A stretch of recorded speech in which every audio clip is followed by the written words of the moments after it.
हर 60 साल बाद धरती पर एक ऐसा खतरा लौटता है जिसे रोकना इंसानों के लिए लगभग नामुमकिन है। ये कोई आम जानवर नहीं बल्कि इंसानों का मांस खाने वाले खूंखार दानव हैं, जिन्हें ताओतेई कहा जाता है। इनका सामना करने के लिए चीन की विशाल ग्रेट वॉल पर हजारों सैनिक हर वक्त तैयार रहते हैं, लेकिन इस बार खतरा पहले से कहीं ज्यादा बड़ा है। आखिर ये दानव आते कहां से हैं? इनकी ताकत का राज क्या है और क्या चीन की यह विशाल दीवार इन हजारों राक्षसों को रोक पाएगी? तो चलिए जानते हैं इस जबरदस्त कहानी की शुरुआत से। कहानी करीब 1000 साल पुराने चीन से शुरू होती है। कुछ विदेशी सैनिक और लुटेरे अपनी जान बचाकर भाग रहे होते हैं। उनके पीछे चीन के सैनिक पड़े होते हैं, क्योंकि इन लोगों ने वहाँ से कुछ कीमती सामान चुरा लिया था। भागते भागते वे लोग एक सुनसान पहाड़ी इलाके में पहुंचते हैं और आखिरकार एक गुफा के अंदर छिप जाते हैं। उन्हें लगता है कि अब वे सुरक्षित हैं, लेकिन उन्हें नहीं पता था कि असली खतरा तो अभी उनके सामने आने वाला है। गुफा के अंदर पहुंचकर वे अपना सामान निकालने लगते हैं। तभी उन्हें एक अजीब सा पत्थर मिलता है, जो देखने में किसी आम पत्थर जैसा नहीं था। इसी दौरान विलियम नाम का एक आदमी अपने साथी टोवर से चीन में बनने वाले एक खास काले बारूद यानी ब्लैक पाउडर के बारे में बात करता है। विलियम का मानना था कि अगर वो इस बारूद को अपने हाथ लगा ले तो वो बहुत अमीर बन सकता है, लेकिन तभी गुफा के अंदर से कुछ अजीब आवाजें आने लगती हैं। इससे पहले कि वे कुछ समझ पाते, एक रहस्यमयी जीव अचानक उन पर हमला कर देता है। हमला इतना तेज होता है कि विलियम के 2 साथी वहीं मारे जाते हैं। विलियम को सिर्फ इतना महसूस होता है कि कोई बेहद ताकतवर चीज उसके पीछे खड़ी है। वो तुरंत अपनी तलवार निकालकर पीछे वार करता है। उसका वार सीधा उस जीव के हाथ पर लगता है और उसका एक हाथ कटकर अलग हो जाता है। वह रहस्यमयी जीव गहरी खाई में गिर जाता है। विलियम को उसका चेहरा तक ठीक से दिखाई नहीं देता, लेकिन वह उस कटे हुए हाथ को अपने साथ ले लेता है। अब उसे समझ आ चुका था कि इस गुफा में रुकना मौत को बुलाने जैसा है।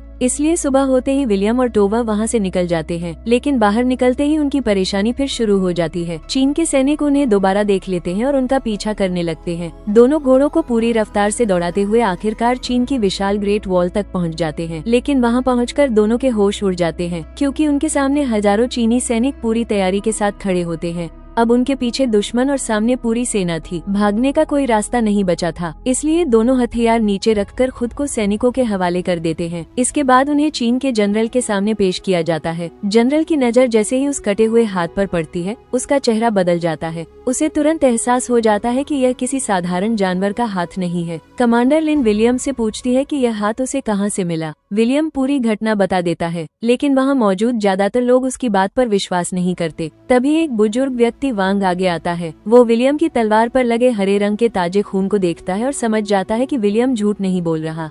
अगर वो जीव सच में वापस आ चुका था, तो इसका मतलब था कि एक पुराना और बेहद खतरनाक दुश्मन फिर से लौट आया है। और तभी किले के बाहर से एक सैनिक भागता हुआ आता है। वो बताता है कि दुश्मनों ने ग्रेट वॉल पर हमला शुरू कर दिया है। अब किसी के पास सोचने का समय नहीं था। पूरी सेना तुरंत युद्ध की तैयारी में लग जाती है। विलियम और टोवा को भी दीवार के ऊपर बांध दिया जाता है, ताकि जरूरत पड़ने पर उन्हें चारे की तरह इस्तेमाल किया जा सके। कुछ ही देर में पूरी सेना अपनी अपनी जगह ले लेती है। काले कवच वाले सैनिक जमीन पर लड़ने के लिए तैयार होते हैं। लाल कवच वाले सैनिक तीरंदाज होते हैं और नीले कवच वाली महिला योद्धाओं की कमान कमांडर लिन संभाल रही होती है। उनकी तैयारी देखकर विलियम भी हैरान रह जाता है, लेकिन तभी दूर से एक अजीब सी हरी लहर दिखाई देती है। पहले तो विलियम को लगता है कि शायद कोई चीज तेजी से उनकी तरफ आ रही है, लेकिन जैसे जैसे वो करीब आती है, सच्चाई सामने आती है। वो पानी की लहर नहीं थी, वो हजारों ताओतेई थे और ये सभी सीधे ग्रेट वॉल की तरफ बढ़ रहे थे। जनरल तुरंत हमला करने का आदेश देता है। बड़े बड़े जलते हुए पत्थर दानवों की तरफ फेंके जाते हैं। कई ताओतेई आग में जल जाते हैं,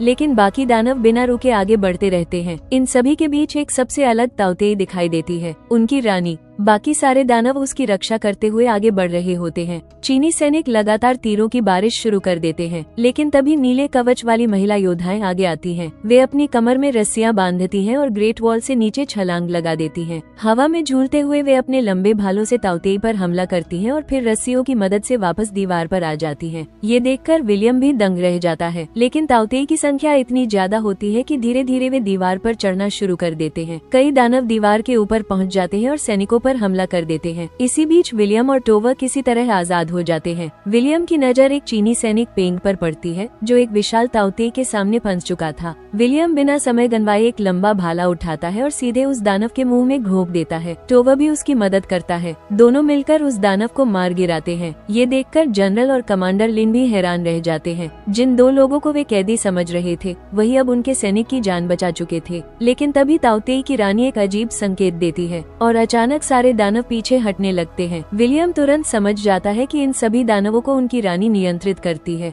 उसके एक इशारे पर पूरा झुंड हमला करता है और उसी के आदेश पर वापस लौट जाता है। लेकिन सबसे हैरान करने वाली बात ये होती है कि जाते समय ताओतेई अपने मरे हुए साथियों की लाशें भी अपने साथ ले जाते हैं। यानी वे इंसानों को मौका ही नहीं देना चाहते थे कि वे उनके शरीर की जांच करके उनकी कमजोरी पता कर सके। जनरल को समझ आ जाता है कि यह सिर्फ शुरुआत थी। अगर इतने सारे दानव दोबारा हमला करते हैं तो उन्हें रोकना बेहद मुश्किल होगा। उधर विलियम और टोवा की मुलाकात उस बुजुर्ग वांग से होती है। वांग बताता है कि वो पिछले 25 सालों से यहाँ एक खास चीज की तलाश में था, ब्लैक पाउडर। वह आखिरकार उन्हें वो बारूद दिखाता है। देखने में ये साधारण काले पाउडर जैसा लगता है, लेकिन इसकी एक छोटी सी चिंगारी भी भयानक धमाका कर सकती है। विलियम और टोवर इसे देखकर खुश हो जाते हैं क्योंकि वे चीन इसी चीज की तलाश में आए थे। वांग उन्हें एक गुप्त रास्ता भी बताता है जिससे वे ब्लैक पाउडर लेकर वहाँ से निकल सकते थे। लेकिन अब विलियम के अंदर कुछ बदल चुका था। वो सिर्फ पैसा कमाने के लिए वहाँ से भागना नहीं चाहता था। उसे महसूस होने लगा था कि अगर ताओतेई राजधानी तक पहुँच गए तो लाखों लोगों की जान जा सकती है। इसी दौरान विलियम की मुलाकात कमांडर लिन से होती है। लिन उसकी तीर चलाने की कला देखती है। विलियम एक कटोरी को हवा में उछालकर लगातार 3 तीर चलाता है और तीनों तीर इतनी सटीक जगह लगते हैं कि कटोरी दीवार पर जाकर अटक जाती है। लिन उसकी काबिलियत से प्रभावित होती है। इसके बाद वांग विलियम के पास मौजूद उस अजीब चुंबकीय पत्थर को देखता है। उसे अचानक एक बात समझ आती है। पहली रात जब विलियम ने ताओतेई का हाथ काटा था, उस समय उसके पास यही पत्थर था। शायद इस पत्थर की वजह से ही वो दानव कुछ समय के लिए कमजोर पड़ा था। अब सवाल था कि आखिर यह पत्थर ताओतेई पर असर क्यों करता है। वांग विलियम को ताओतेई की पुरानी कहानी बताता है। करीब 2000 साल पहले आसमान से एक विशाल उल्कापिंड इस पहाड़ पर आकर गिरा था। उसके बाद यहाँ एक अजीब बदलाव हुआ और इसी घटना के बाद ताओतेई का जन्म हुआ। हर 60 साल बाद ये दानव इंसानों की दुनिया में लौटते हैं और जहाँ जाते हैं वहाँ तबाही मचा देते हैं। इनका सबसे बड़ा मकसद होता है ज्यादा से ज्यादा इंसानों और जानवरों का मांस इकट्ठा करना। यह मांस उनकी रानी तक पहुँचाया जाता है। रानी उस मांस को खाकर नए ताओतेई पैदा करती है। इसलिए अगर उनकी रानी को मार दिया जाए तो बाकी सभी ताओतेई भी खत्म हो जाएंगे। लेकिन रानी तक पहुँचना आसान नहीं था क्योंकि हजारों ताओतेई हर समय उसकी रक्षा करते रहते थे।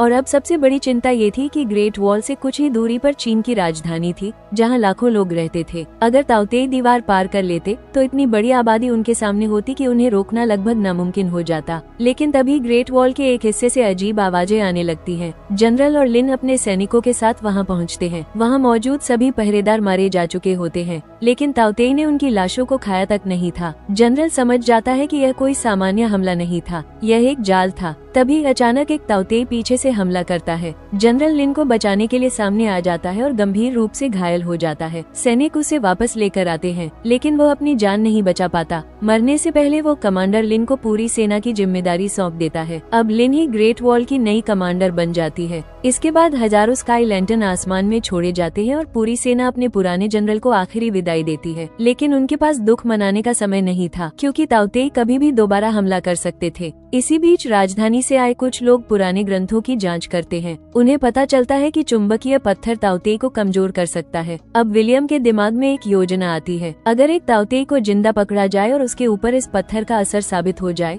तो शायद उनके पास इन दानवों को हराने का तरीका मिल सकता था। लेकिन किसी ताओतेई को जिंदा पकड़ना आसान नहीं था। अगली सुबह सैनिक एक बड़ा जाल तैयार करते हैं। लोहे के बड़े हुक बनाए जाते हैं और उन पर ऐसी दवा लगाई जाती है जिससे ताओतेई बेहोश हो सके। कुछ ही समय बाद हजारों ताओतेई फिर से ग्रेट वॉल की तरफ बढ़ते हैं। घना कोहरा छाया हुआ होता है। सैनिकों को कुछ साफ दिखाई नहीं देता, फिर भी वे हमला शुरू कर देते हैं। दीवार से बड़े बड़े हुक नीचे छोड़े जाते हैं। कई ताओतेई उन हुक में फंस जाते हैं, लेकिन ज्यादातर अपनी ताकत से जंजीरें तोड़कर निकल जाते हैं। आखिरकार एक ताओतेई जाल में फंस जाता है। विलियम खुद नीचे उतरता है और उसे जंजीरों से बांधने लगता है, लेकिन तभी कोहरे से एक और ताओतेई उस पर हमला कर देता है। विलियम किसी तरह उसका सामना करता है। टोवा भी वहाँ पहुँच जाता है और दोनों मिलकर रास्ता साफ करते हैं। लेकिन तभी सामने हजारों ताओतेई दिखाई देने लगते हैं। अब दोनों के पास बचने का कोई रास्ता नहीं था। विलियम मदद का संकेत देता है। ऊपर से ब्लैक पाउडर से बने खास विस्फोटक तीर नीचे गिराए जाते हैं। एक के बाद एक धमाके होते हैं और कई ताओतेई मारे जाते हैं। लेकिन एक विस्फोट विलियम के बेहद करीब होता है और वो गंभीर रूप से घायल हो जाता है। सैनिक किसी तरह विलियम, टोवा और पकड़े गए ताओतेई को वापस किले के अंदर ले आते हैं। अब उस ताओतेई को लोहे के पिंजरे में बंद किया जाता है। जब चुंबकीय पत्थर उसके पास लाया जाता है तो वो अचानक शांत हो जाता है। अब सभी को यकीन हो जाता है कि यह पत्थर सच में काम करता है। लेकिन तभी उन्हें एक और बड़ा राज पता चलता है। ताओतेई लगातार ग्रेट वॉल पर हमला कर रहे थे, लेकिन उनका असली मकसद कुछ और था। जमीन के नीचे एक विशाल सुरंग बनाई जा चुकी थी और उसी सुरंग से हजारों ताउतेई पहले ही राजधानी की तरफ निकल चुके थे। अब लाखों लोगों की जान खतरे में थी। इधर टोवर और वांग मौका देखकर ब्लैक पाउडर लेकर भागने की कोशिश करते हैं। विलियम उन्हें रोकने की कोशिश करता है, लेकिन टोवर अब भी सिर्फ पैसा चाहता था। वांग एक रस्सी काट देता है और ऊपर रखा भारी सामान विलियम के ऊपर गिर जाता है। वह बेहोश हो जाता है। टोवर और वांग ब्लैक पाउडर लेकर भाग जाते हैं। जब विलियम को होश आता है तो लिन को लगता है कि वो भी इस चोरी में शामिल था, लेकिन पेंग सामने आकर पूरी सच्चाई बता देता है। इसके बावजूद लिन का भरोसा टूट चुका था और विलियम को कुछ समय के लिए जेल में डाल दिया जाता है। दूसरी तरफ राजधानी में कैद ताउतेई को राजकुमार के सामने लाया जाता है। उसे देखकर सभी को उम्मीद होती है कि चुंबकीय पत्थर की मदद से बाकी ताउतेई को भी रोका जा सकता है, लेकिन तभी एक आदमी गलती से पत्थर को उस दानव से दूर कर देता है। ताउतेई तुरंत होश में आता है और अपनी रानी को संकेत भेज देता है। रानी को पता चल जाता है कि उसका साथी इंसानों के कब्जे में है। अब वो अपने हजारों ताउतेई के साथ राजधानी की तरफ निकल पड़ती है। लिन को जब ये खबर मिलती है तो वो तुरंत राजधानी जाने का फैसला करती है, लेकिन घोड़ों से पहुंचने में बहुत ज्यादा समय लगता, इसलिए सेना हॉट एयर बैलून की मदद से राजधानी जाने का फैसला करती है। तेज हवाओं के कारण कई बैलून रास्ते में ही नष्ट हो जाते हैं। कई सैनिक मारे जाते हैं, लेकिन लिन और उसके कुछ साथी आखिरकार राजधानी के करीब पहुंच जाते हैं। इसी दौरान विलियम को जेल से बाहर निकाला जाता है। बाहर निकलते ही वो देखता है कि शहर में तबाही मची हुई है। ताउतेई राजधानी में घुस चुके हैं। अब विलियम भी हार नहीं मानता। वो वांग से पूछता है कि उन्हें रोकने का आखिरी तरीका क्या है। वांग कहता है कि अगर रानी को मार दिया जाए तो बाकी सभी ताउतेई भी मर जाएंगे। अब विलियम और वांग भी राजधानी की तरफ निकल पड़ते हैं। कुछ समय बाद उनकी मुलाकात लिन से होती है, लेकिन तभी ताउतेई उन पर हमला कर देते हैं। लिन नीचे गिर जाती है और दर्जनों ताउतेई उसे घेर लेते हैं। विलियम समय पर पहुंचता है और उसे बचा लेता है। इसके बाद दोनों किसी तरह एक ऊंचे टावर तक पहुंचते हैं। अब उनके पास सिर्फ एक ही मौका था, वही जिंदा पकड़ा गया ताउतेई।